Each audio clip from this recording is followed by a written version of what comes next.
Svētki strauji tuvojas, tāpēc šodien es jums parādīšu, kādas dāvanas es esmu sarūpējis un pēc kāda principa es tās izvēlējos. Man ļoti patīk gudras galda spēles, un jūs jau zināt, ka pēdējā laikā es ar Emīlu un savu ģimeni testējam divas jaunas Latvijā veidotas STEM nozares galda spēles – STEM Up un Exoplanet Escape. Ar katru reizi, kad mēs spēlējam, kļūst ar vien interesantāk, jo abās spēlēs katrā ir 336 dažādas jautājumu kartiņas dažādās STEM nozarēs. Tāpēc katru reizi, kad mēs spēlējam, mēs uzzinām kaut ko jaunu un kļūst ar vien aizrautīgāk.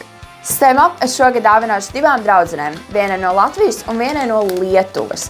Viņas abas divas ļoti intensīvi gatavojas priekš eksāmeniem, kas būs pavasarī, un plāno nākotnē studēt medicīnu un inženierzinātnes.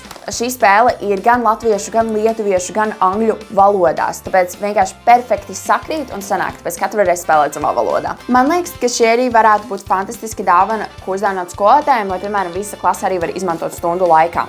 Tāpēc, ka pati spēle pašlaik maksā tikai 24 eiro ar atlaidi, un sanāk, ja katrs skolēns pieliek klāt 1 eiro, tad skolotājs saņem vienkārši visfantastiskāko un praktiskāko dāvanu. Savukārt lielo Exoplanet Escape šogad mēs dāvināsim ģimenes draugiem, tāpēc, ka viņi ir lieli galda spēļu fani, gluži tāpat kā mēs, un man liekas, ka Ziemassvētkos mēs noteikti varētu spēlēt šo spēli visi kopā.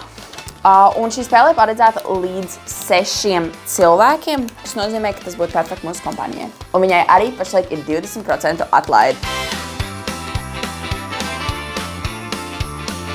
Tāpēc, ja tu meklē gudru un aizraujošu dāvanu, ko dāvināt saviem mīļajiem Ziemassvētkos, tad STEM Up un Exoplanet Escape ir perfektā izvēle.